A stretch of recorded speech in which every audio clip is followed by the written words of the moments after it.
Olá, sejam bem-vindos a mais uma edição do nosso IMGA Podcast. Estamos a entrar praticamente no outono e pensei para prolongar um bocadinho mais o verão, fazer algo um bocadinho mais leve, em tom de conversa, reflexão sobre um tema que já debatemos aqui por diversas vezes, nomeadamente tecnologia.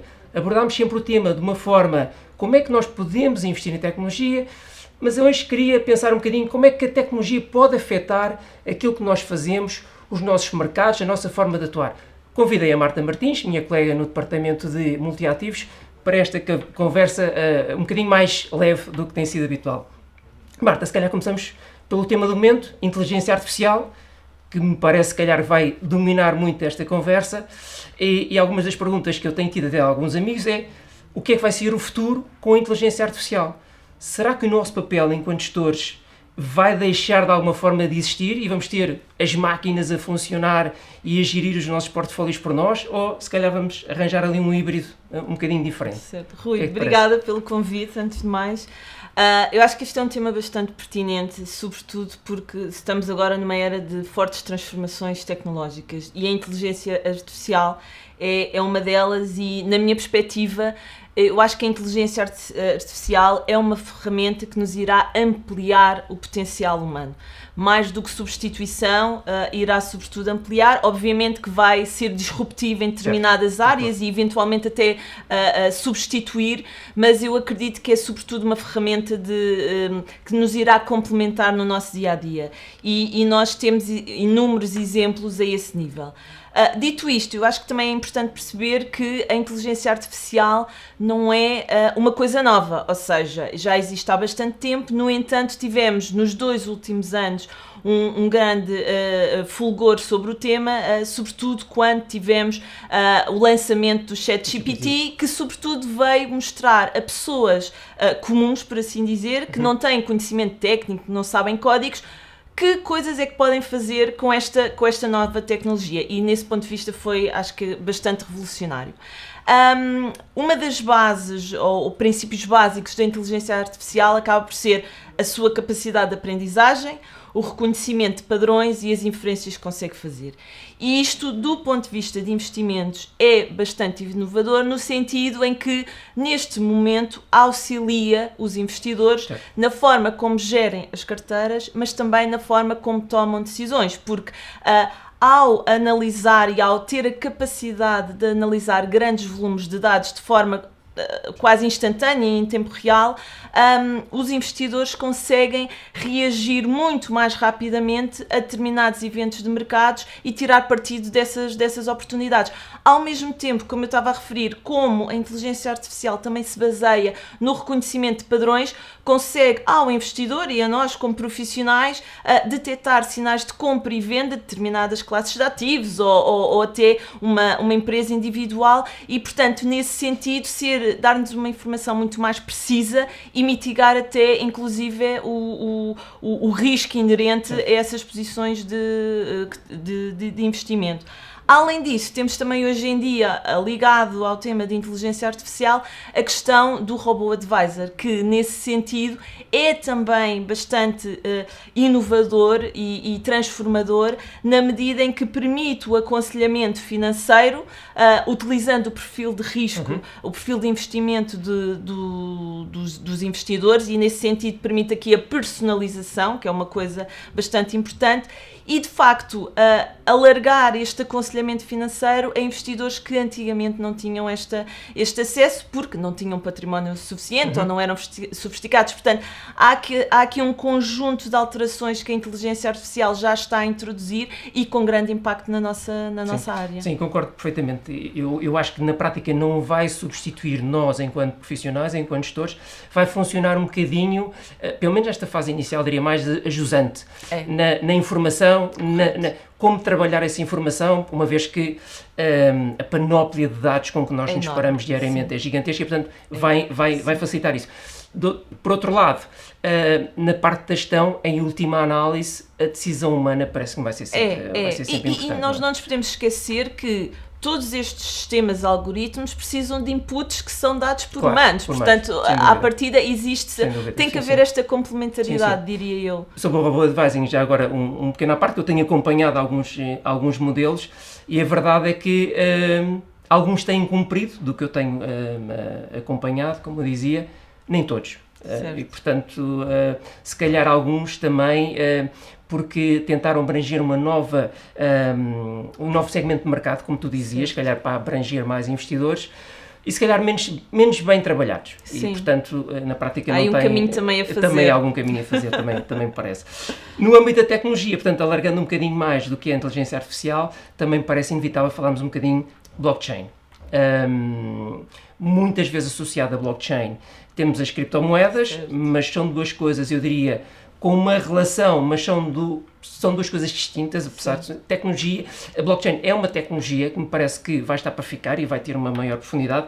Criptomoedas, enfim, funcionam também porque têm subjacentes um sistema associado, mas depois tem aquilo que nenhum investidor gosta, que é a volatilidade. Certo. O investidor gosta de retorno, claro, não gosta muito de volatilidade. Essa parte dispensa. O que é que parece estas duas... primeiro, se calhar, começamos por blockchain e criptomoedas. O que é que tu pensas de toda esta envolvência? Sobre a evolução. Assim, eu acho que é muito importante fazer essa distinção. Primeiro, o que é blockchain? E apesar de parecer um bocadinho complexo, de uma forma simplista, é uma base de dados. Mas, em vez de ser uma base de dados que está num servidor central, em que todos os utilizadores conseguem ter acesso, o blockchain é uma base de dados distribuída pelos utilizadores. Ou seja, permite o armazenamento de dados de uma forma segura, de uma forma transparente e de uma forma imutável. E isso é extremamente importante. Não existe uma entidade que regula esse armazenamento e, nesse sentido, acaba por ser descentralizada. E, nesse aspecto, temos todos os utilizadores que estão naquela rede a contribuir para a validação dos dados. Pronto, esta é essencialmente o que é que significa blockchain. Do ponto de vista prático, como é que as indústrias estão a usar? Eu vou dar um exemplo que eu acho que é relativamente fácil de perceber. Por exemplo, na indústria alimentar, o blockchain é utilizado uma vez que permite a rastreabilidade da cadeia do alimento. Ou seja, nós conseguimos fazer o registro de cada fase, desde a parte da matéria-prima, à produção e depois à distribuição. Isto faz com que, se houver um problema numa das fases, rapidamente, através desta tecnologia, nós conseguimos identificar a origem do problema e atuar. Portanto, do ponto de vista da eficiência, é massiva, e também em termos de custos que isso consegue mitigar. Portanto, há aqui, de facto, uma revolução ao nível do impacto do blockchain. Em termos das criptomoedas, as criptomoedas acabam por nascer com este tipo de tecnologia, e aqui o Bitcoin diria, a criptomoeda mais famosa. No entanto, do ponto de vista financeiro, eu acho que existe aqui um caminho ainda que as criptomoedas têm que fazer, na medida em que existe ainda uma incerteza relativamente à viabilidade das criptomoedas como reserva de valor. Isto porquê? Sim. Porque a percepção do mercado demonstra que ainda não sabe muito bem que preço é que elas devem ter. E isso é evidente no padrão de volatilidade que estas moedas têm tido. Portanto, nesse aspecto há um caminho ainda a fazer, e depois a falta de regulamentação, que também acho que não ajuda neste processo. Dito isto, a verdade é que as criptomoedas têm características como a escassez, a descentralização e também a adoção cada vez mais crescente, que favorecem também esse caminho. E portanto, eu acho que estamos ainda num ponto inicial. Nós temos, inclusive, já um conjunto de notícias, como, por exemplo, a Nova Zelândia já permite o pagamento de salários através de criptomoedas, a China tem intenção de criar a sua própria criptomoeda. E também temos um conjunto dentro da nossa área, um conjunto de sociedades gestoras a fazer lançamentos de ETFs focados em criptomoedas. Portanto, eu acho que vamos caminhar para lá, mas eu diria que para já ainda é um bocadinho cedo. Sim, parece-me que é um panorama ainda muito incerto, pela parte da utilização e pela parte, eu diria, mais importante, de valorização. De valor. Sim. Se calhar é mais fácil justificar uma valorização de uma empresa, certo, fruto dos seus cash flows, geração de resultados. Uma criptomoeda é difícil. Tem sempre, ou pelo menos atualmente, um caráter associado mais especulativo e, portanto, difícil. Exatamente. A razão pela qual temos a volatilidade que nós temos vindo a assistir. Associado a tudo isto, e tu já tocaste aí um bocadinho na segurança, é todas estas tecnologias, seja de blockchain, seja inteligência artificial, cria oportunidades, mas há naturalmente riscos associados. Nós vimos ainda há bem pouco tempo no verão, CrowdStrike, um novo upgrade de segurança que fez basicamente os transportes aéreos em quase todo o mundo parar, não é? E portanto, fala-nos o que é que pensas um bocadinho sobre isto, nomeadamente a nível de riscos. Eu acho que vai ser difícil de mitigar, parece-me a mim. Porque estas tecnologias cada vez são mais abrangentes e, portanto, vamos ter sempre alguma forma. Eu acho que todas estas tecnologias que nós estamos a adotar antecedem ou acabam por ter este sucesso porque nós passamos por um período de aumento da interconectividade entre aparelhos, tudo ligado, sim. E isso faz com que, de alguma forma, nós estejamos também um pouco mais frágeis a ameaças digitais. E neste sentido, acho que o investimento em termos de cibersegurança tem que ser cada vez maior, não só do ponto de vista corporativo, porque, como tu deste bem o exemplo da CrowdStrike, o que eu acho é, se efetivamente tivéssemos tido um ataque em termos de segurança, o impacto no mercado teria sido muito maior. Aliás, houve uma necessidade e uma prontidão logo a esclarecer no mercado. Atenção, isto ocorreu porque foi um erro no update, isto não foi um ataque cibernáutico. Portanto, eu acho que aí foi extremamente importante. Nesse sentido, como eu estava a dizer, tem que haver um investimento muito, muito forte da parte das empresas, porque o risco reputacional é elevadíssimo e pode ter consequências muito, muito fortes. E depois também da parte do utilizador. O utilizador tem que perceber a tecnologia, tem que perceber que riscos é que está associado, e eu acho que nesse sentido, sobretudo na área financeira, em que hoje em dia temos o home banking, através do telemóvel conseguimos aceder, fazer transações.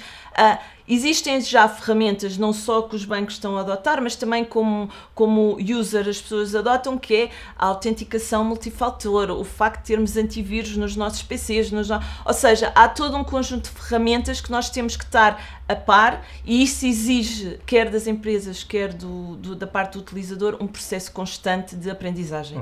Nós temos que aprender a utilizar essas tecnologias, mas também temos que aprender a utilizá-las de forma segura, para não termos depois consequências em termos destas ameaças. Falavas de diversas formas de segurança ou de layers de proteção de segurança, e estava a lembrar uma que tem sido típica aqui, a nossa mensagem é diversificação ao nível dos investimentos, e se calhar faço esse paralelo, se nós nos investimentos devemos diversificar os nossos investimentos para não correr os riscos que nós sabemos que existem sempre, mas diminuir pelo menos esse risco.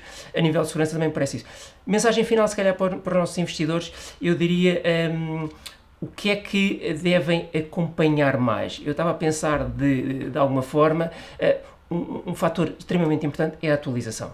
É manterem-se atualizados e, portanto, acompanharem não só as novas tecnologias, mas de alguma forma tudo o que vai relacionar essas tecnologias e os seus impactos diretos e indiretos. O que é que... Sim. Eu acho que nesse aspecto as tecnologias também nos permitem ou nos ajudam nesse processo de constante aprendizagem que eu estava a falar, que é exigido para parte do utilizador, e nesse sentido nós temos blogs especializados, temos sites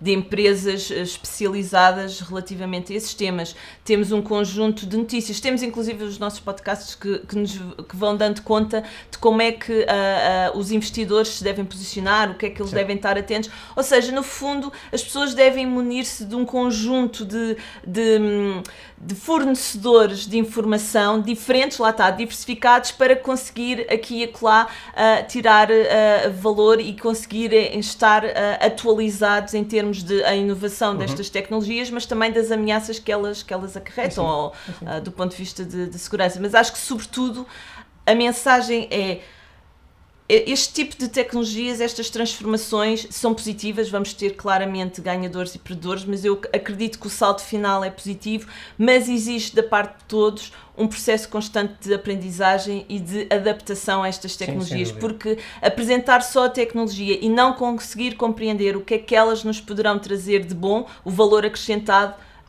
não nos traz nada. Sim, eu acho que isso é uma palavra-chave, que é adaptação. Estava a lembrar quando estavas a falar, há pouco mais de 20 anos, se calhar nem há 20 anos, quando nós fazíamos transações no mercado de capitais, as nossas confirmações vinham através de fax. Exatamente, hoje em dia, se falarmos sobre um fax à geração mais nova, a pergunta é: o que é isso? Exato, não é? exatamente, Portanto, é esta adaptação, e se calhar fazendo a ligação com a inteligência artificial, claramente muitas coisas vão mudar. Existe sempre aquele receio de que se calhar vão retirar alguns empregos. Eu não diria que não, mas acima de tudo vamos adaptar-nos. Sim. E se o progresso tecnológico efetivamente fosse um fator de aumento do desemprego, nós não teríamos a taxa de desemprego que nós temos atualmente. E, portanto, isso comprova de alguma forma que a tecnologia vem mudar o nosso dia-a-dia, não vem necessariamente criar problemas económicos e sociais. Exatamente. Marta, muito obrigado pela tua presença mais uma vez. Obrigado a todos que nos acompanharam. Espero que tenha contribuído com estas reflexões para pensarmos um bocadinho melhor para o nosso futuro. Não percam o nosso próximo podcast e até lá desejamos a todos bons investimentos. Qualquer informação ou opinião apresentada tem efeitos meramente informativos e está sujeita a alterações sem aviso prévio. A IMGA não é responsável pelo uso feito pelos ouvintes das informações que integram o presente podcast, nem pelos prejuízos diretos ou indiretos que daí possam advir. Quaisquer rendibilidades divulgadas representam dados passados, não constituindo garantia de rendibilidade futura. O investimento em fundos pode implicar a perda do capital investido, caso o fundo não seja de capital garantido. Esta informação não dispensa a leitura da informação fundamental ao investidor, do documento de informação fundamental e do prospecto disponíveis em imga.pt, cmvm.pt e nos respectivos sites dos bancos distribuidores, antes de tomar a decisão de investimento. Para qualquer informação adicional, contacte-nos nas nossas redes sociais em @imgestão de ativos ou para o número de telefone 21 120 9100, segunda a sexta-feira das 9 às 18 horas.